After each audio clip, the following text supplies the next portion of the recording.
Hey, what's going on? Welcome to Podmasters, episode 1. I'm one of your hosts, Jason, and with me is Cult Classic Leather himself, Paul Houston. Everybody relax, I'm here. All right, let's start the show. Like I told my last wife, I says, honey, I never drive faster than I can see. Besides that, it's all in the reflexes.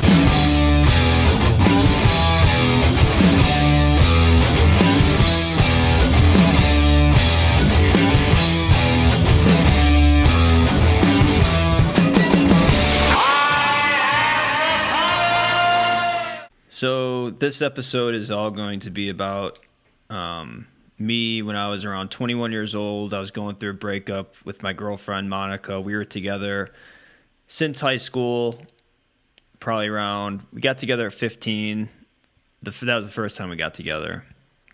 Do you know this story? I'm talking to you. I don't know if you just... No, you got to set it up for All right, the people so basically listening. we got together at 15, and then we were only together for about a few months because she ended up cheating on me at Zero Gravity. Which was what? I was a sophomore, she was a junior. Zero Gravity, what was that? Zero Gravity was a dance club for like underage people, like 18. Yeah. Hope it's still open. Yeah. I'm going back this weekend. You're going back to Chicago, so yeah, it is. Might swing by. It's over, where is it at? It's on the way towards Naperville. If it's still there, I'd shit my pants. I guarantee I'd it's still there. go in though, even if And I it's shit my yeah, pants. it's like it's allowed for young kids to go there in club. It was basically like a picture Night at the Roxbury, but for 14-year-olds. Yeah, basically. And I think you could get in there if you're over 21. That's dangerous. Yeah, I know. It was a different time back then. Jesus, there's no way that still exists. No way. We'll look it up when you're there. I will, actually. But anyway, But go on. anyways, So that's what she it was there. She cheated on you She's there. 16 years old. She ended up taking ecstasy. Jesus. So it's like I just took ecstasy for the first time at 34 I know. at an orgy. Well, see what you were missing out on. No shit, Well, that's man. another story we're gonna have to get into. Maybe we'll do that story next time, the orgy story. Sure. We'll have my depressing story, and then we'll change it to you and how you're banging all these chicks. Well, I think that's how the stories are going to go. I think yours are going to be pretty pathetic and funnier, and then people will like you because you're self-deprecating and I'm not you're a sad clown kind of thing, and they feel bad for you, and you're more of a likable character. And then with me, they're going to hate me, and hopefully maybe they'll just keep listening because they hate me so bad. You know, it's some of those things you just like to hate so much, like the Real Housewives and all that shit. Like people just hate it, so they watch it. Well, That's me. know. That's me in a nutshell. I'm the Kardashians. I don't know if you're hateable. It's just you're frustrating. Like you seem to have it all figured out, and that leads to the frustration on at least my part. And I think everybody else is. You think you have the answers to everybody. Yeah, I would say that's life. hateable. Yeah. Well, then I guess it's hateable. You just put up with me for some reason. Because I can't make any other friends. So and you can't either. So Yeah. We're this weird, odd couple. So anyway, she took the ecstasy, and I remember I was in gym class running with this girl, Laura. You know, I don't know if I think I was walking because running wasn't cool when you were in high school. It was all to show that you had some sort of authority against the teachers. You walked. So like me and this chick Laura were walking. She's like, "Oh, are you mad at Monica?" And I was like, "No, why?" And I knew she went. Like it was just something she did. She liked to dance, and like even back then, I was like, I'm not into dancing. I'm not going to go dance with you or whatever. You're at a high school dance right now? No, this is at like Zero Gravity. Zero Gravity. Okay. Like This is at that dance club. Okay. no, yeah. So at the dance club, but then we were at cut to gym. A high school gym. Okay, gym so class we were in now. gym class, big field house, and this girl Laura, who was friends with Monica, was telling me how, "Oh, aren't you mad at Monica?" And I said, "For what?" And then she's like, "Well, you know, she cheated on you." And I was like, "What?" And I like felt so bad. Like, Did you get like this yeah, like and butterflies in your stomach? Yeah. You felt like you were going to puke all of a sudden. Oh, the yeah. room was spinning. Yeah, basically the cliche reactions that happen at a moment like that. I got, and I was like, "Oh man." And then I found out she took ecstasy, and like I still don't really know who it was. I thought I thought I did for a second, but I can't remember. But I just remember it was like, I don't know if she knew that I knew.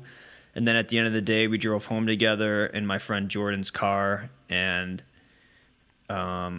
we dropped her off. You didn't say anything the whole time. You knew you had this fucking atomic bomb in your pocket. You didn't say anything. And then she like got out of the car, and she like was weird that I, she felt like you might know. Yeah, basically.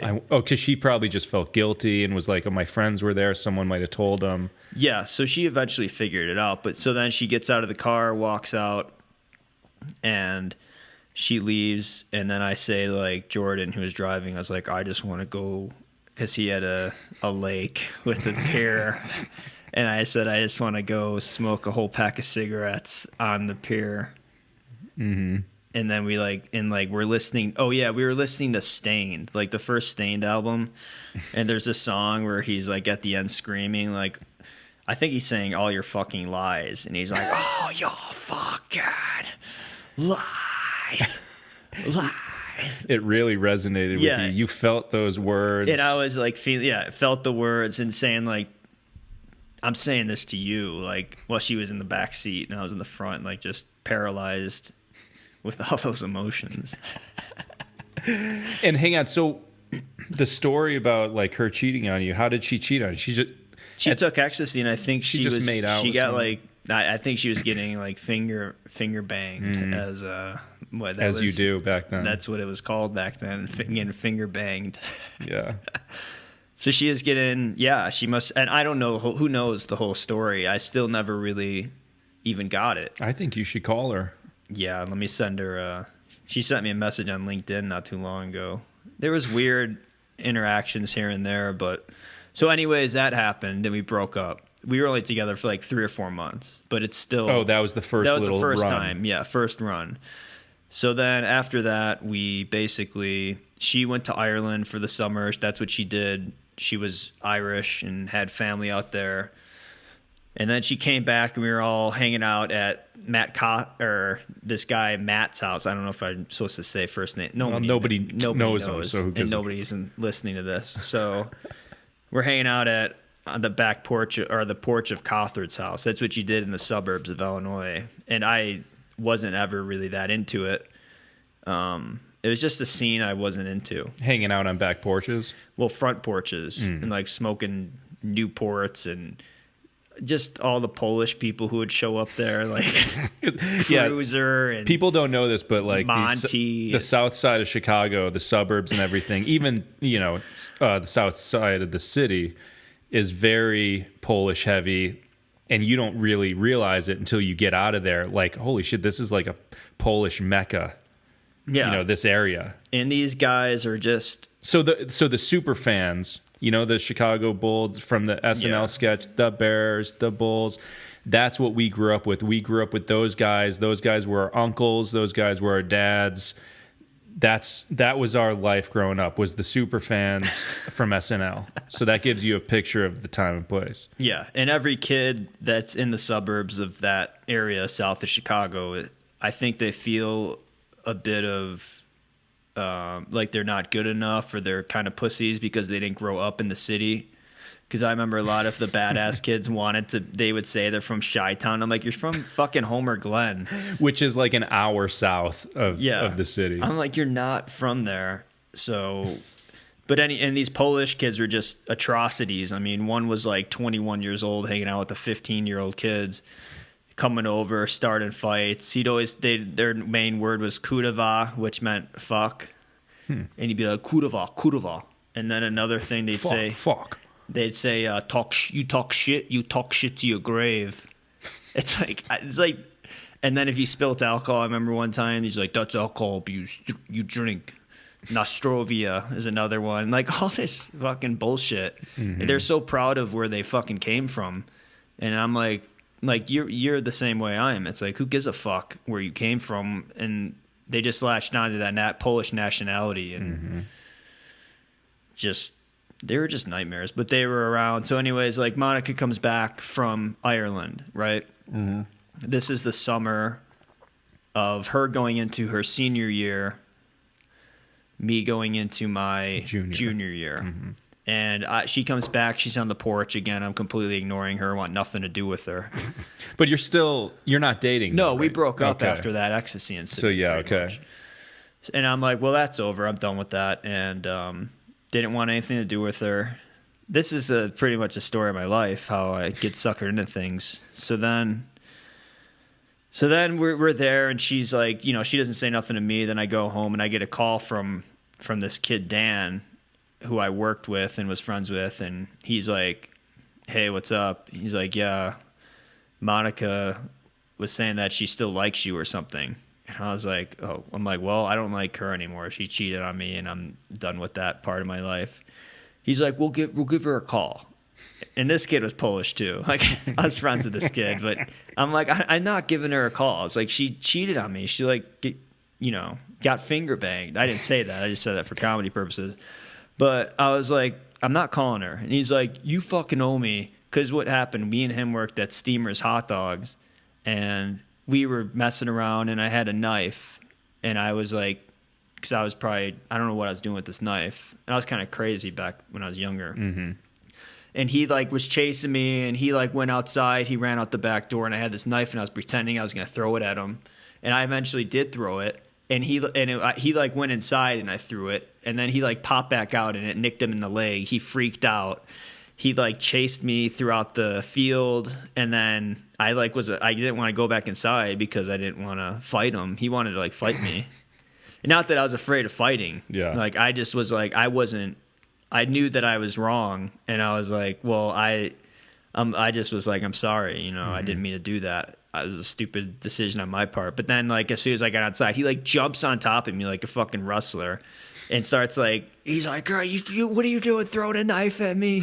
Jesus. You know, a little side note, I don't think people realize that in the suburbs, there's a lot of angst and darkness, and it's really volatile. You know, that's where the guys will, you know, at the end of the night at the bar will always like there'll always be a fight at the end of the night in these places. Yeah. That's the suburbs.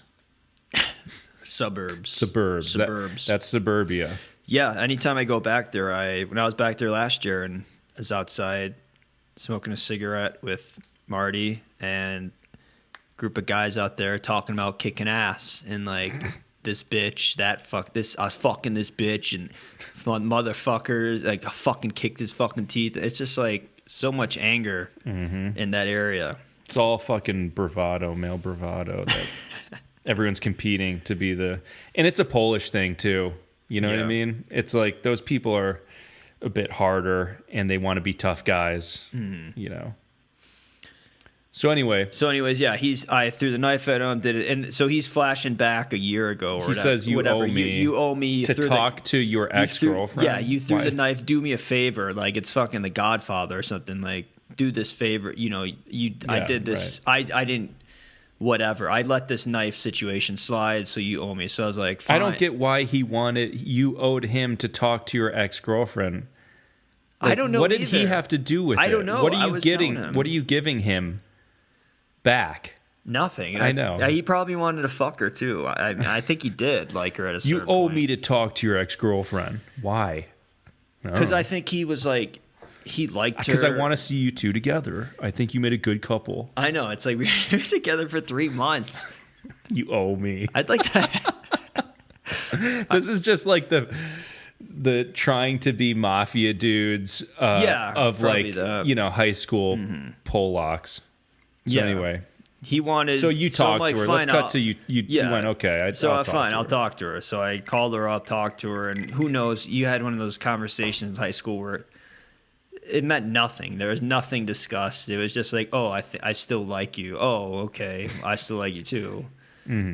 I think I do, or something. Who knows? Whatever. It progressed anyways, and it led to a relationship. You ever think like back then, real quick, like in this scenario, she comes back to you. She wants you again, right? If I was you, I'd be thinking right now, why? What did she see in me that mic a little closer to you, maybe? No, I don't think so. I'm looking at the levels. All right. If I was you, I'd be thinking, what did this chick see in me when I was fucking 17 or 18 that she wanted so bad?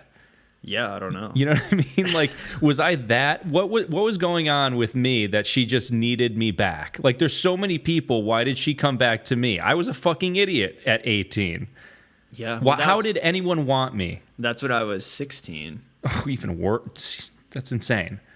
She was just wants to be with you. Yeah, it's crazy. I mean, I think she felt bad. And she wanted to almost like start new. Okay. So she went back to you so she didn't have to feel this guilt on her.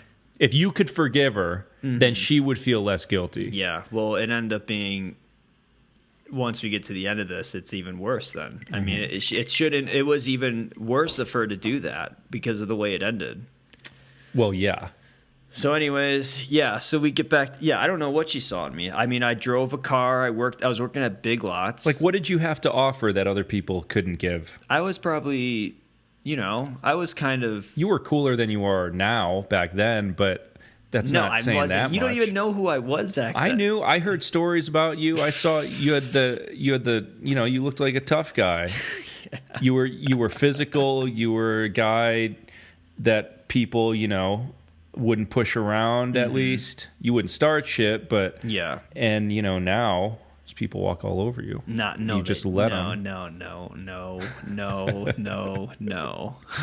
No, okay, but so you get back in a relationship. We get with back her. in a relationship, and it basically goes from that sophomore year of high school and all the way through college. So after she graduates, she's going to ISU. So there's a year off. So we're doing a long distance when I'm a senior and she's a freshman. So she's at ISU. You're at high school. I'm at high school. So it's like, but you've been dating on the phone all the time. We've been dating for a year and a half, and it's like, we got to keep this going. This is something here. It's like, I wish I had an older brother or someone to tell me, break fucking up with these don't do a long. I would never suggest doing a long distance relationship to anyone who's 18 or no, anybody who's 20. Period. Yeah, anyone. Period. Or it's not fair to anybody, especially 22 and below. When you're in high school, college, and that's the year you should be just having sex with a bunch of people. Yeah.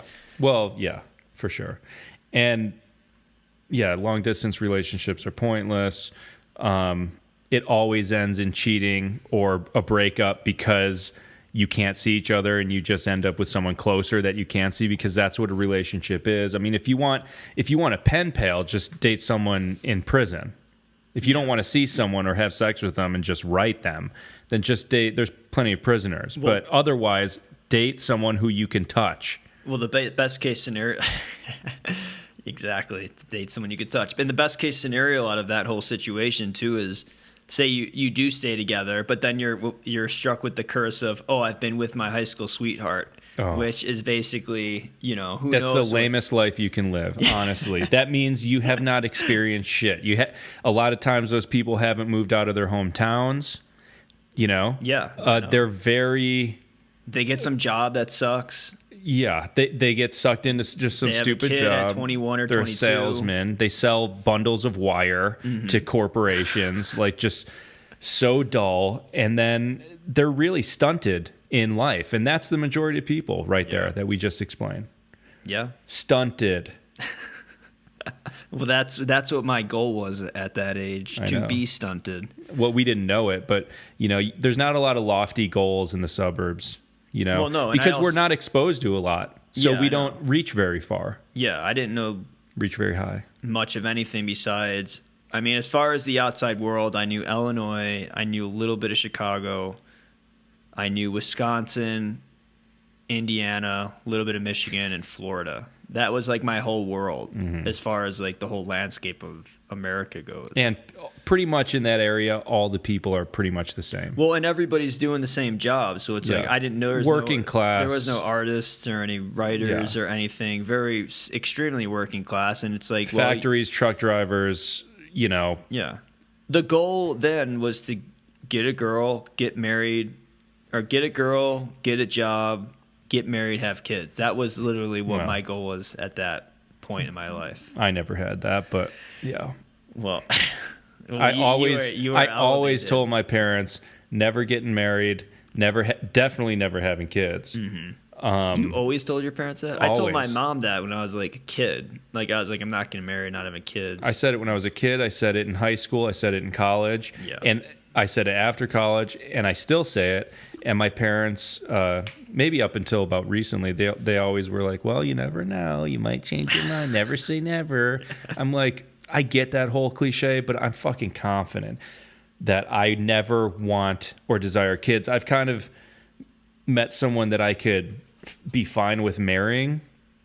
Not be fine with. But, you know, like, I just think the whole marriage thing is just, I don't see a point to it. It's just, let's be together. I don't need the paper. You know, Well, I don't need the tax. government involved in my love. Okay. It doesn't mean anything. It's pointless. So anyway. Well, the only reason to do it now is obviously we know now, or I know now, you've known since you were 5, according to you, that it's bullshit and it doesn't really mean anything. But I think people just do it now is for the tax cuts or whatever you get from it. I don't even know. I think people still do it heavily for the tradition of it. Oh, yeah, so do I. But I'm saying... There is that tax benefit, but it's like, okay. I'm not saying the majority of people are doing it for the tax benefits. I'm saying that's the only reason that you would, or me, or anyone would probably do it. I mean, I'm not some sort of... I don't think it's sacred or anything that people try to say that it is. And when I get married, I'm taking the shit out of it. I'm not doing a whole 300 people party at a banquet hall, you know, with what are you eating? The fish or the chicken? Everybody gets a plate, all that bullshit. I mean, that's a good way to get a lot of money, and I get the logic in that. That is enticing to have a big wedding so everyone gives you... spending so much money. Is that you probably break even, unless the parents pay for it, which they're supposed to traditionally. Yeah, but I wouldn't even want my parents spending that much money. No, fuck no. Yeah. So what I'm going to do, if and when that happens, is go through a drive-through chapel. On your Harley? On my Harley. Get married by an Elvis impersonator. Give me my tax cut. Give me my tax write-off, whatever. Give me those government benefits or whatever. And just have a party in your backyard with... me, and then you and Brittany. Yeah, and then have and the dogs. Yeah, take some Molly. Mm-hmm.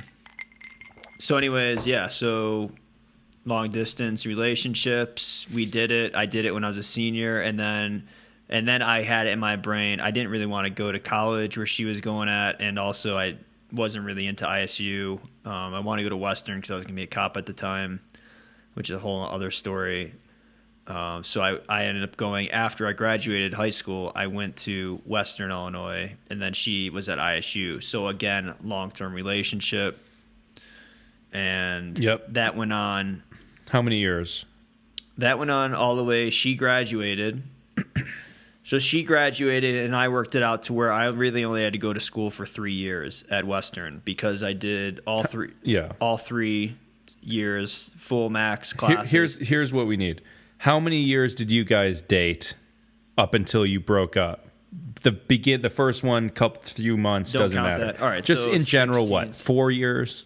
5? About 5.5 years or so. Dating for 5 years, then you broke up. She moved to... So anyway, so basically she kind of just... but this is... the reason I'm saying all this is because there's a point to it. So... You know, we're away for this long, so I'm like, all right, I could do this whole 3-year sort of schooling. She's out, you know, she graduated in May of 2015. And then I did an internship with the Will County Sheriff's Police from June 2015 to like August or whatever. Mm-hmm. So then I wasn't going to go back to Western. I was going to stay with her. Okay. But during my internship, she ends up just kind of, we're sitting at home at her place, and she knew this, like I wasn't going back to school. Like she knew that I gave up going back to school for my last year to be with her, to live in the suburbs and to like start, you know, finally being together after this long-term relationship thing. But I mean, we were always driving back and forth, but anyways, so she just was like, we were watching TV and she just wasn't like into anything anymore. Like it's like when you like... So you were... long distance relationship for all of college, basically. Yes. And then you guys got back together physically. You were in the same location, same area, for like 2 months. 2 months, and you can tell there was a major difference and a major change. She wasn't into anything. It was just like point. all of a sudden one day, right. It was like we're watching a movie and I put my hand on her and she was like physically moving away. That's always I'm nice. like, this is cool. And I'm like, what's going on? She's like, it was from my memory, and everybody's memory is different, obviously. It is, and it's also been so long, that's over 15 years ago, or maybe not, 14, 13. It's a long time, So she's just like, I'm like, what do you mean? She's like, I just don't want to do it anymore or something like that. So I was like, what? And I like got in my car, and then basically I remember just staring at the thing, like super upset, obviously. Mm-hmm. You were just dumped. Yeah. And then I had to go to a ride along for like a late shift for the police thing. It was like academy an overnight shift. It was like a night shift. So it's like 11 to 7 in the morning. Because you were trying to be a cop this whole time. You went to school for that, and you had to rack up hours by doing ride-alongs. Yeah, by doing this with internship. local police. It counted as a whole semester. It's literally a full-time job at the police department, 40 hours a week for 12 weeks. And so now you had to go do this thing. Now I had to go do that. Right after you were just dumped. Yeah. Right after, so I'm sitting there with this cop in this car, just like completely out of it, depressed, like fighting back tears, like crying. And this guy's like, you're never gonna survive this job, buddy, if you don't fucking wipe those tears. Yeah, and he's taking me around, and it was just like a daze. And I finally got out of there. I went home, and then it was like a day or two later, she calls me. Her dad's in the hospital. He had a stroke. So then, what do you want from me? Yeah. Well, that's what I fucking should have said. Exactly. But I was like, okay, what do you need me to do? And she was still relying on me. It's like, I should have said, no, it's over. You just broke up with me. This is done. Too bad. But it's like, I was close with her family. I knew, it's like I knew them. I felt bad. So I ended up going to the hospital. Then it's like that whole saga of her dad. Her dad had a stroke. He's like completely, in a coma basically. All he's doing is like lifting up his leg, and it was just not a good scene. Mm-hmm. And all the family's there and all that, and it was rough. And then I'm still doing the internship, working around that. And eventually... And you're still not dating. We're not dating, no. Like, you're broken up. You're just kind of the shoulder to cry on guy because I know you. So this is I need something from you. Basically, yes. And I was the emotional support and whatever for the last 5.5 years or whatever. So, and you're still there ready to, because you're classic nice guy. Jay's the classic nice guy pretty much. And he, So, so then her dad ended up passing away. And then funeral... wake, funeral, the whole thing, the whole time. And I remember thinking, or after the funeral, I remember we were at, how you go out to eat at like one of those restaurants where it's a banquet hall where you like stuff your face. I don't know if that's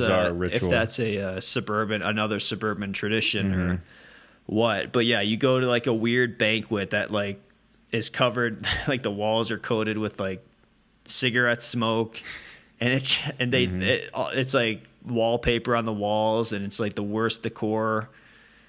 It's like the Royal Inn or something. It's like got some weird name. Yeah. And we were like eating all this food, and I remember trying to like hold her hand, and she's like doing that like Trump Melania. Brush off, hand brush off, and I was like, and then I'm like, what am I supposed to do here? It's like a Curb Your Enthusiasm moment where it's like, I know your dad just died, but what's going on between us? Okay, Larry. But that's basically what it was. That show wasn't out then, but that's it. Right. Like later on, but that's what I was thinking in my head. It's like, well, how do I bring up this? I was like, well, I can't say anything, like, because her dad just passed away. So it's like I can't. You can't even bring up the topic. No, it's you got to wait for the right time, and when's the right time? It could be a fucking month of this. Yeah, and I was kind of thinking, well, now she must want me back because she's been relying on you for emotional support, right? So I mistook that for her wanting me back, but otherwise it was just the other thing. And eventually got to the point, maybe I can't remember how long after, but I had the conversation, what's going on with us? She's like, I'm done.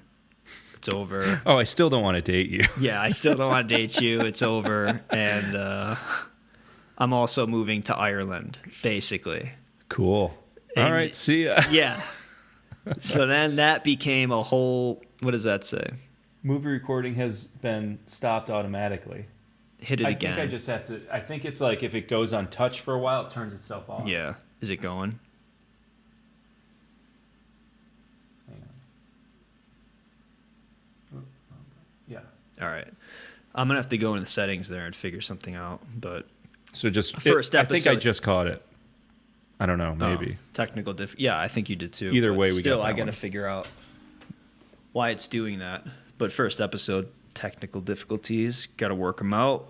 But yeah, so yeah, then she'd always talk about moving to Ireland too over dating. I'm going to move to Ireland. And it's like, well, this will end eventually. But anyway, she said that, and then, you know, that was a summer of hell. Mm-hmm. And basically, she took off, and that's when I started.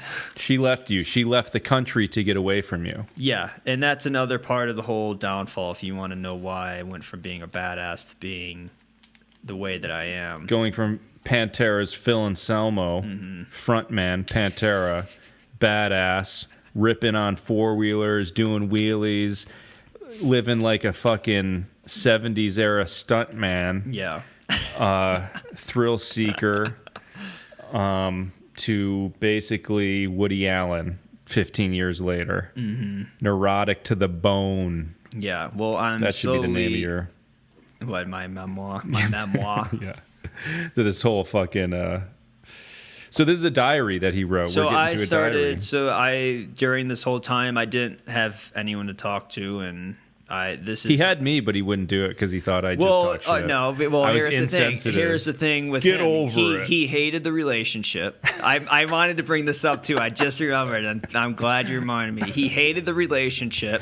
He hated whenever I hung out with her because it took time away from him.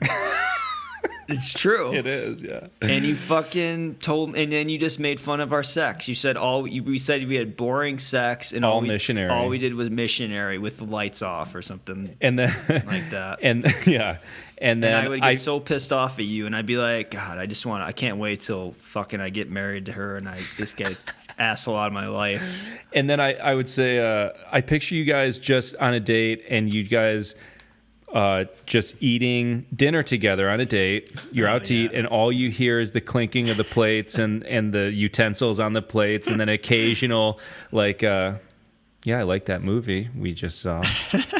Yeah, it was good. Yeah, I like that actor. It's like you guys just weren't really at all similar. I thought she was wildly different than you because I saw one side. Yeah. She saw, you know, another that I don't see, I'm sure, but I still knew that she was lame and you had some. She was just lame, man, to me. She was just big time square. Well, I think one of the things that may have made her make that decision of breaking up easier was when we were in a band. We were in a Pantera cover band, and we went to ISU to do the Battle of the Bands, which is supposed to be outside, but it ended up raining. I love And we this. played inside like a gym, and that was the first time she saw that side, and I think that was probably another check to her. Yeah, she saw us play this metal music for the first time. We had been playing in a band for about a year, but she had never seen it. Then she finally sees it, and she's just like, oh no, this, like, I'm embarrassed for my boyfriend. Like, this is embarrassing for me. I'm embarrassed for him. And this is another reason, like, I don't even know who this guy up here singing, I don't even know who that is. And I don't want to be with that. Yeah. And I think that was the nail in the coffin, really. I really think your friendship with me and the whole route, the whole metal band route that we took, I think was sealing the deal. Yeah. It might have been the entire deal, Yeah. honestly, because that's so far from what she was and why I didn't like her. Yeah. So anyway, go ahead.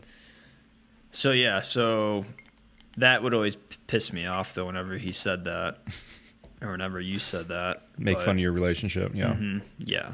I think you've always made fun of every relationship I was in. But so I was going through that, so obviously couldn't talk to him about it. And I got into like writing my feelings out on paper after another thing, but that we won't go into. But Was this before we started writing lyrics for the band and stuff? no, or did it coincide with lyric This writing? coincided with it for sure, because we probably were in the band in 2004. It started possibly because I even dated this. This is dated and this is continued. I don't have the first page of this, Okay. but I have pages of small writing of just, this is like reading bad poetry, like the worst thing here. Yeah. This is unfiltered emotion. Unfiltered.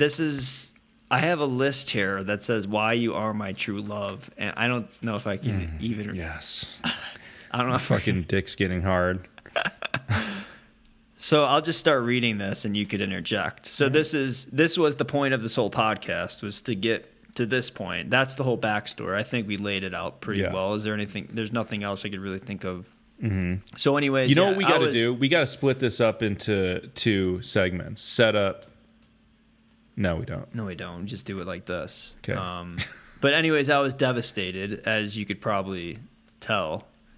Like beyond devastated. Like it was the first like real every even you getting rejected by your first girlfriend was a hard thing for you or any guy to get over. Everybody has their first heartbreak, and it really sets things in motion for your young adult life and really the rest of your life. That first heartbreak is essential to growth, and that's another reason why people who just marry their high school sweethearts and have never went through that shit, they never evolve. That's why they're, again, so stunted in that way. Because when you are at rock bottom, that's when you fucking grow the most. Yeah, I agree. I mean, it's a painful growth, but... Well, yeah, but necessary. Yeah. Always, the most painful shit's the most beneficial. All right, so I'll just start reading this, and I mean... This is something that could be a multiple thing if we decide to keep going on this, because obviously I can't read all this, but you could stop it. Yeah. Just we'll have part 1, part 2, whatever. However this would many be parts like a 20-parter thing. This would be like a maybe. Let's see how fast we go through this. We could dissect every line if it's bad enough. Well, all right. So this is on May 27th of 2005. I wrote this. And this is like I said, this was a continued, I don't know where the other pages, I may have thrown we it pick out. up right in the middle of a thought. I just got a voicemail, and I thought it was you, but it was Lodi. That was one of my friends. I can't stop thinking about you. I miss you and want you back. I just talked to Lodi. He will help me through this. I had to call him back because I started to get upset when I told him. Which it meant I told him the news. The breakup. He said I should go out, but I don't really want to talk to a lot of people and break down there. I can't do this again, and that's what makes this so hard, because it may be easier just to end it all here than go back and go through this again. Does that mean thoughts of suicide? No, End it all I here? mean, I mean the relationship, or just end, like just say whatever, it's over. Myself, I can't take it again. Not sure it. Myself, I can't take it again. Not a 4.5-year bond. Go to shit again. Whatever. That's whatever. I'm so torn apart from myself and confused. It hasn't even been a day. Well, that's when the emotions are strongest. Every time I see you in a picture, it brings tears to my eyes. Music, writing, and friends are my therapy. Oh my God. I haven't told my parents yet. I just can't. I pictured us being together forever, and now I'm alone watching a dating show. And that will be the next 5 years of my life, pretty much. Yeah. Watching Price is Right alone. So I said, I picture us together forever, and now I'm alone watching a dating show, thinking if this falls through, I'm fucked. All of this artificial bullshit of who, what you are makes me sick. I won't ever find a girl like you. Nope. And no one else exists in the world. It is funny how all these feelings are the most cliche feelings that you have. It's like it's a universal struggle that people go through. That first breakup just is like, that's why there's so many songs written about the same shit. They all say the same thing, and it's all about pretty much this. Yeah. And like you say, you think there's nobody else out there. Yeah, and like I'm all alone now in this world. Nobody else will understand me.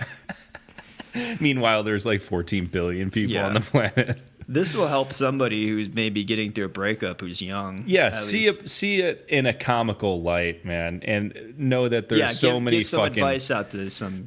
There's so many fucking other people in the world. How could you even think that it matters? It's like, okay, here's the way you have to think about it. If this happens, if you're going through a breakup, just think, okay, if this person didn't like me, then fuck it. Why do I want to be with them anyway? Let me find someone else who wants to be with me real quick.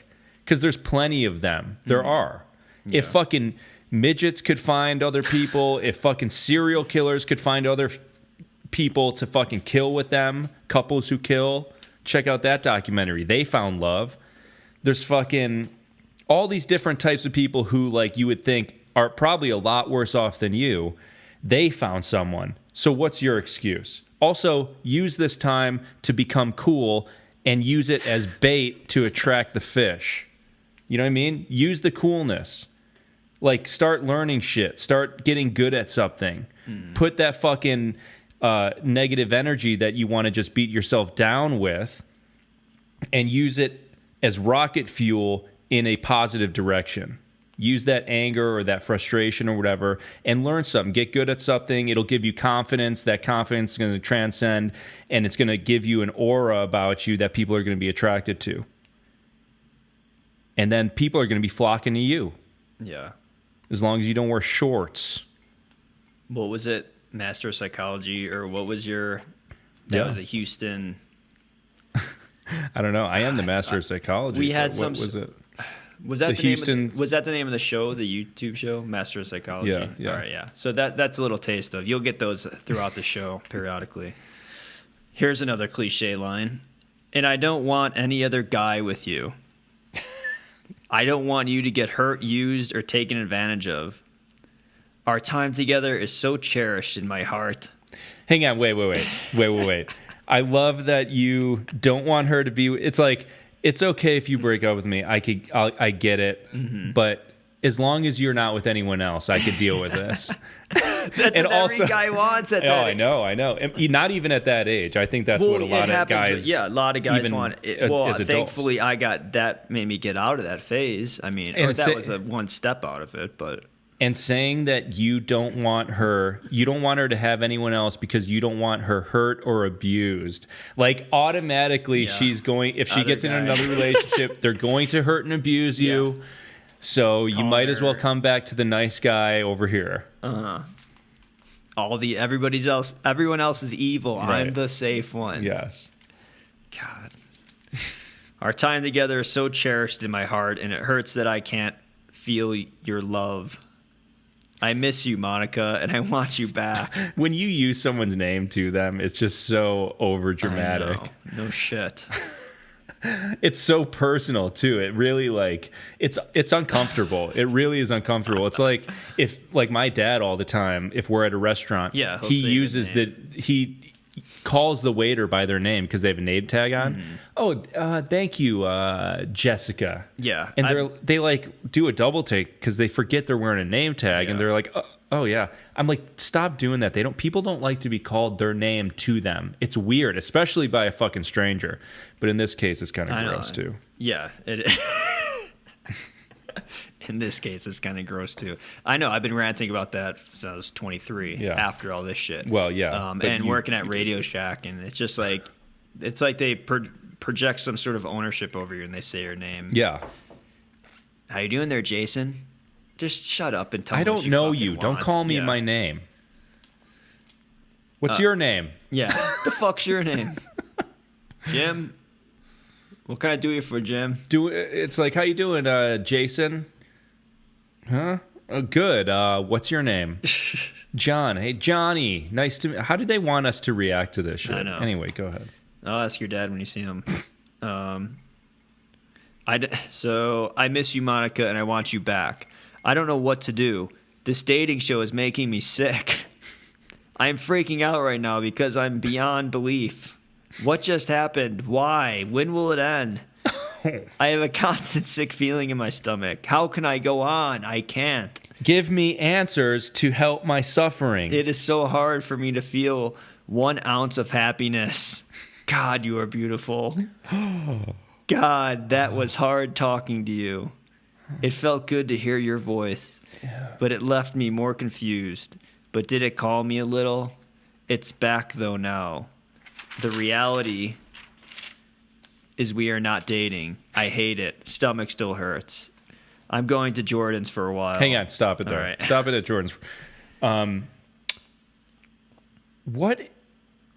Why do people write diaries? I mean, I don't really get it. I'm not a diary writer. I've never been that. What did you plan to do with this? This is just why, Monica? Why? Like, what is the point of doing? I get maybe that it's to work out like thoughts.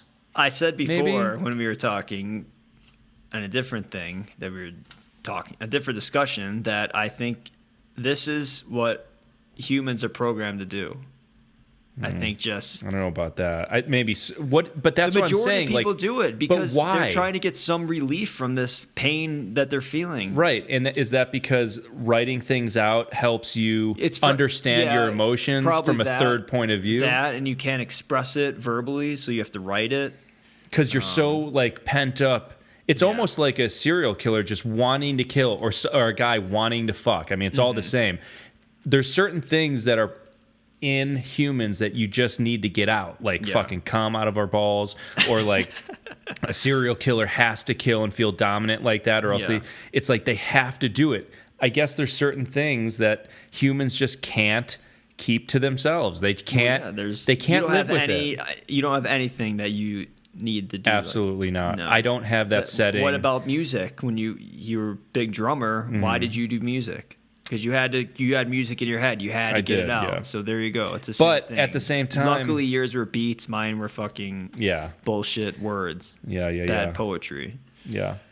I definitely don't have the kind of like emotional side, to me. Like I went through a phase where I did, but I was grossed out by it. Yeah. And I was like, this is embarrassing. Because like you'd read stuff like that later, like certain lyrics that I'd write down. I'd be like, this is so gay. I'm like, this is pointless and just dumb, and I'm not going to be this person. This isn't even me. I feel like this isn't even me. I feel like this is so false. Yeah. I'm not this like emotional thing, and it was eventual. It took many years, but I didn't like that, so I just turned it off. I also thought you need to manage your emotions. Yeah. And it's like, this is doing nothing for me. Like I could choose to, something could happen and I could choose to be sad or depressed or self-loathing or whatever, and blame it on me or whatever. Sometimes it is my fault, but like really be hard on myself. And I just chose to see it differently. I said, what's the point of making a bad situation worse by beating myself up and feeling sorry for myself? Why don't I just get on with my life and move ahead, keep going forward, don't look back. Yeah, I don't see a point. I get it now. I mean, but it's hard for people. And so when people fall into dark or holes of sadness or depression. I know, but here's how you do it. They're mentally probably it's something with the brain where they're it's a rut. And it's also it's easy. It's almost like being fat because you eat all the time, because eating like shitty food is really easy to do. Sitting around and not working out is really easy to do. It's not hard. Humans they're like water. They pick the fucking path of least resistance. They like to do the easiest thing all the time. Everything we do technology-wise that we make is programmed to make our lives easier. Humans like to make our tasks and everything we do easier. And that is a mental version of easy. Like that's not doing the hard work. Fuck, I was on a roll. I forgot my so like master of forgetting what he's talking about. Exactly.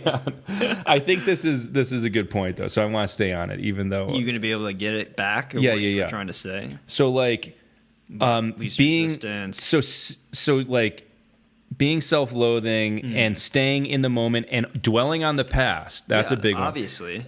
Well, don't say obviously, because you still do it. I don't. Okay, maybe in the last few months you've gotten better. You still dwell on things like too much in the moment and definitely a little bit in the past. Not as you don't know. So what I'm saying is, don't forget your point out because it's going to turn into an argument. So what I'm saying is like, that's the easy shit. It's harder to actually have the mental fortitude to just have to go, okay, what's next? Mm-hmm. You broke up with me. Okay, cool. I know there's other people out there. I'll find them. Yeah. I know I'm cool. But what's ahead of me? I'm moving forward. I'm not even going to think about you again. I can't believe how little I think about my exes and everything. Like, I can barely remember their faces.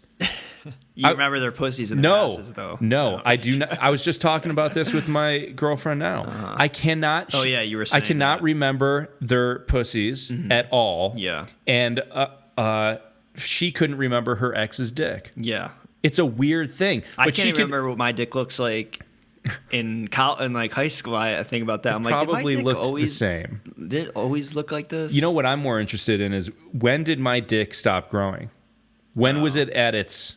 I think there's a growth of the penis when you become like in your mid-20s. You think so? I think something happens. I would bet not, but I don't think a 30 or even a 34-year-old guy's penis looks the same as an 18-year-old's. Maybe hair-wise. Or a 21-year-old's. Maybe hair-wise. You know, I don't know if gravity starts to take effect at that age yet. Yeah. But maybe it's more, the dick's more weathered at 35. It's seen more it's seen more things. It just seems different. I don't know. But I don't know because I can't remember that. But anyways, what you're saying with that whole thing, it's like, yeah, but not everybody has the tools to do that in life, and that's something you accumulate as you grow and get older. Well, and I think at best, most people don't accumulate the tools. Because you have to. It's hard to accumulate them. It's easier to wallow and feel sorry for yourself. Like okay, but it's hard for me to have sympathy for people when I figured it out at fucking 21 years old. And I see 50-year-olds and 60-year-olds and 70-year-olds and all this shit doing the same shit, going down the same same wrong mental pathways. Mm. They're stuck in their fucking rut of negative thinking. Yeah. It just boggles my mind. Like, I must be a genius. Well, you turned off all. You also could have been the opposite of a genius, where you turned all your emotions off to the point where you're almost an emotionless person. Yeah, where now you come across as this guy who thinks he knows everything, and you can't really. You have your empathy levels are. Nope. I learned to manage my emotions and use them in the right scenarios. I definitely have empathy for people in the right scenario. And I also will give the right amount of empathy, but also I don't want to hold that person down as a weight. I don't want to be that guy who like wallows with them. I want to be the guy who's like, all right, man, we're going to turn this shit around. We're going to use this in a positive way. Mm-hmm. I'm not going to help you wallow in your shit. Yeah. We'll do it. We'll do just enough to kind of grieve whatever situation it is. Yeah. But then enough is enough, and we're going to fucking have fun now, and we're going to get on with life, and we're going to look forward. So that could be viewed as not having empathy, or it could be viewed as wisdom. All right, let me continue continue. Here. You can't argue it. I mean, just not even going to get into it right now. Where is this? I'm going to go to Jordan's for a while. I don't feel like it, but maybe it will somehow help. I don't know. I hope you find yourself and what you need to be complete. I can't stand being without you. You say you feel bad when you're out with your friends. I feel terrible because I'm not / can't be with you. It's just repetitive. I'm back from Jordan's. I love that how was quick. I know. I love how she's out with her friends. She's having a great time now that you're not in her life, and you're just the opposite. Yeah. It's just so sad, really. I'm back from Jordan's. Wasn't fun, but gave me some relief. Monica called and we met in a subdivision. We talked. I think it gave my hopes up because it seems like we're still dating. I don't even feel like we're broken up, but I'm sure reality will catch up tomorrow. I hope she finds herself and decides we are meant to be. This is hard. We are meant to be. How old are you? 21. Still believing in meant to be with 14 billion people on the planet. Meant to be. And it's the only person I ever dated. What are the odds of that? The only person you ever spent a decent amount of time with is the only person on the planet. The person that you ended up living within a 2-mile radius of being born in and going to school was wow, God is great. He really put the person you were meant to be with out of all the billions of people in the same neighborhood as you. They go to the same school. I know you can't even get. God doesn't bother putting you and your friend in the same class. But he'll give you your true love. No shit. He'll put it in a close proximity for that. So that's one entry of. Well, many. that's perfect. We're at 56 minutes, so yeah, let's cut it there on that. Let's do one more thing. I don't know what this is. This is going to be insanely embarrassing. Let me read this list. Why you are my true love. Oh God, that's great. So this is a list I wrote. This is when I was friends with you at this time. Yeah, this was written around. Jesus Christ, there's so much stuff here. How long could this list be? Shit, this is where it's originally started. Okay. It originally started on May 26th with the first line, "This may be or is my only therapy through this time." And that's why you became a writer. Yeah. Great because writer. It's just constant therapy. I know, but I'm not even into it anymore. I mean, I like writing. I like it for the art, but it's hard to create like good fiction Do you really think you're still, whatever you write, even if it's comical or whatever, little blogs and everything, you're still compelled to do that because of the therapeutic characteristics. Probably, but it's mostly the therapy of not being able to really. I can't really communicate with people. Mm-hmm. I can't even. So what? I barely could communicate with you anymore. Yeah, I know. Like I censor myself. This is the most communication I've had with you in the last year or so since we've been living near each other. I doubt that very much. I mean, we get high. Yeah, and that's true. And plus, but I still at the don't same get time, into, I know stuff like this. We know each other too well. We don't even have to talk anymore. It's like I know your whole backstory. I get why you think that, or why you said that, or why you're doing that, and vice versa. But there's a lot of thoughts that go on in my head that go unsaid then. Yeah. And I can't tell you, and you're like my only friend, like in this area, and I'm not going to call somebody Lodi or something and talk about my problems, or not my problems, but or whatever. Millions anything of you got to get that are flowing through my head. So then you take it to pen and paper, and then you or the computer, and you write a story to get that out, or to get whatever you want to say out, or in a blog, or what, and then no one reads it. Yeah. So who are you communicating with? It's really just a glorified diary then at that basically, point. Your two novels That's all I've are been doing. Yeah. just diaries. Oh, thanks. Yeah, I know. I get it.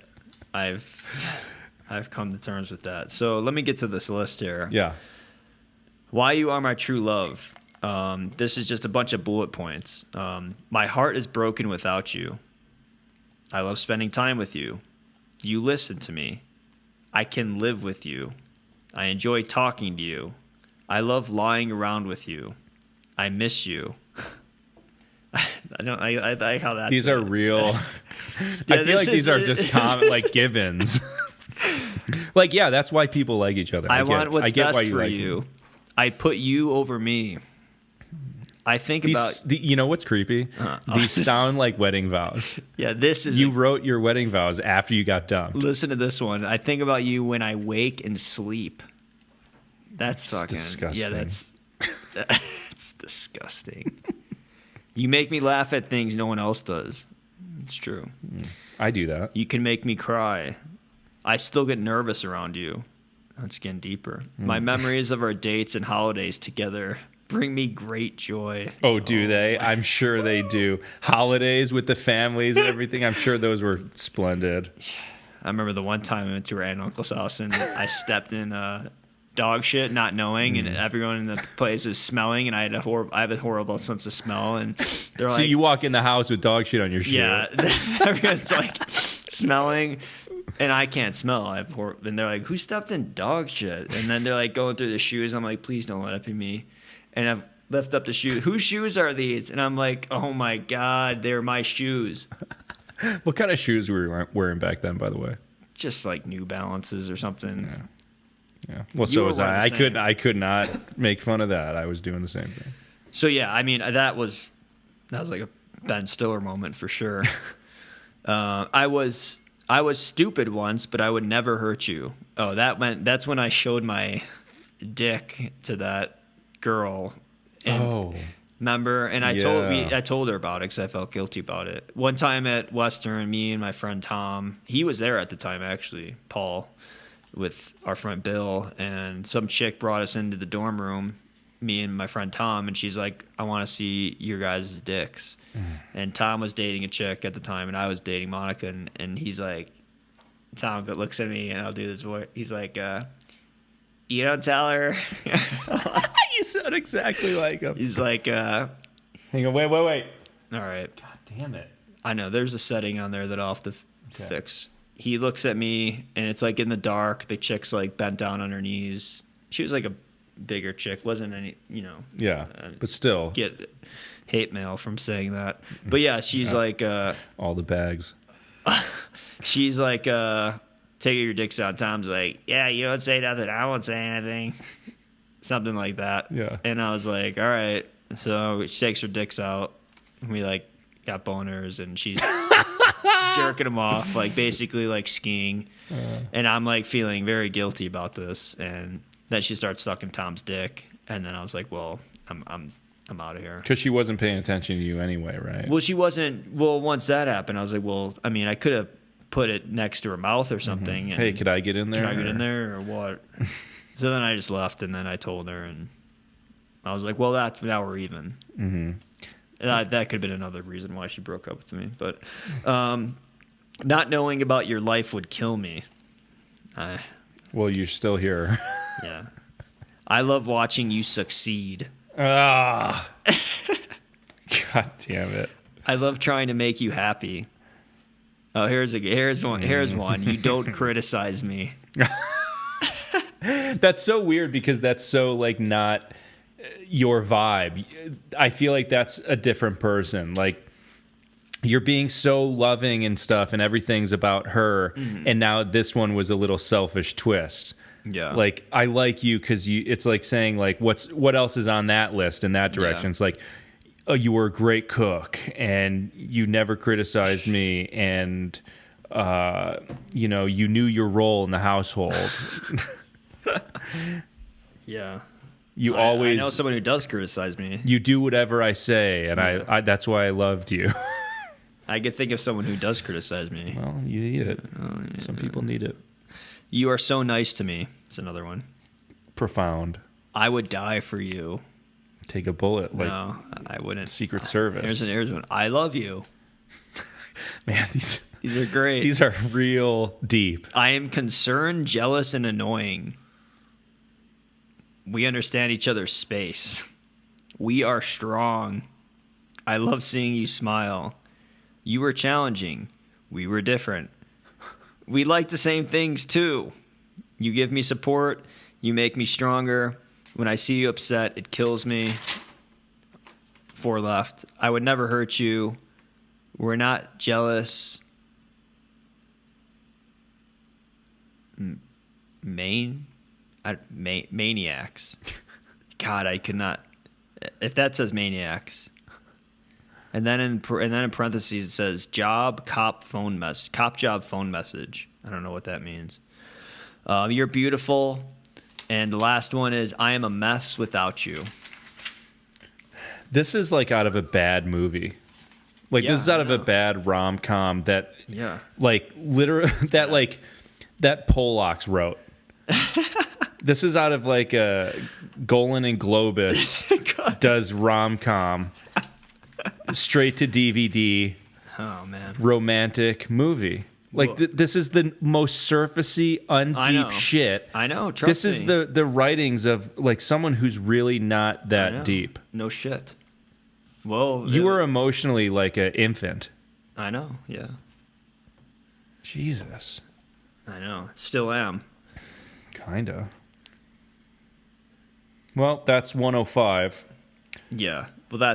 Well, I think we. Do we have any more of that, or is that the whole? Okay. There's a ton. That was one excerpt in a list. There's insanely more excerpts. And we'll continue. We plan on doing these in parts, not consecutively, but we'll get back to it because it could be a little, maybe much to do them all consecutively. But we'll name them like, Jay's Diary Part 1, Jay's Diary Part. We'll do it later on. Jay's Breakup Diary. Yeah, and most of these shows, these podcasts are going to be like this. They're gonna have a story. There's gonna be a point to tell them. What it is. Just let them have it.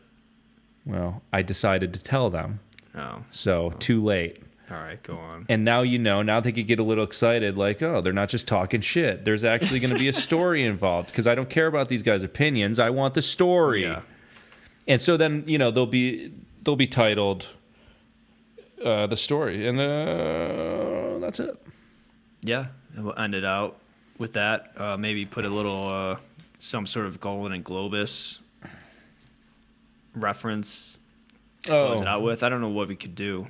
There's got to be some sort of trailer we could put or something. Golden Globus was the biggest producers of action films in like the 80s, and Norris. Was he doing Van Damme and stuff too? Some Van Damme stuff, yeah. Picture an 80s action movie that sucks, but you've seen it. Yeah. And like the death toll's huge. They put out like Commando with Schwarzenegger and everything, just like rack up the body count, kind of guys, big explosions. And, those movies sucked, but they made a fucking living off it.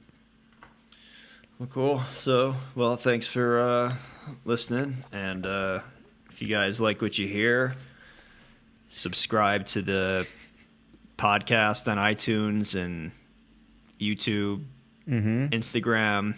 Do all the things. Check us out on every platform. Do all the things. Podmasters. We got some sponsorships already coming up. We'll have some next time for the show. We got a really good sponsorship we're working with. So. All right. Yeah, sounds good. Have a good day, everyone. There are a couple of Israelis here who would probably steal their thunder and sell it back to them at a profit. Golan and Globus may sound like a couple of Middle East cities, but they are actually the Israeli cousins who own and operate the vast Cannon Group, a veritable movie-making machine. Affectionately and disparagingly known as the Go-Go Boys, they come as close to old-time movie moguls as anyone in the business. People have learned to know us. We are professional, we are true to ourselves and to the industry, and we are really lovers of motion pictures. We don't play hardball. We love what we are doing. We enjoy it. It's not hardball. We protect our pictures as our babies. We have to protect them. Zero Gravity, Chicagoland's sophisticated, non-alcoholic dance club. This Saturday night, classy and sassy. Party with Chicagoland's hottest young adults. Top DJs spinning the best music in the club scene, all the way until 4 a.m. You heard it right. All the way till 4 a.m. The largest Saturday night dance party. Party with over 1,000 young adults every Saturday night. Zero Gravity. Feel the sound. Feel the vibe. Feel the energy. Dance under a high-intensity sound and lighting system that will blow your mind. Dance on Zero Gravity's massive multi-level dance floor or on CG's movable dance floor. Experience a dance club like no other. The largest Saturday night dance party is at Zero Gravity this Saturday night. Zero Gravity brought you the best celebrities and artists around the world. Don't miss this exciting event this Saturday night. Over 17 years providing the best entertainment in the Chicagoland area. Zero Gravity Non-Alcoholic Dance Club in Naperville.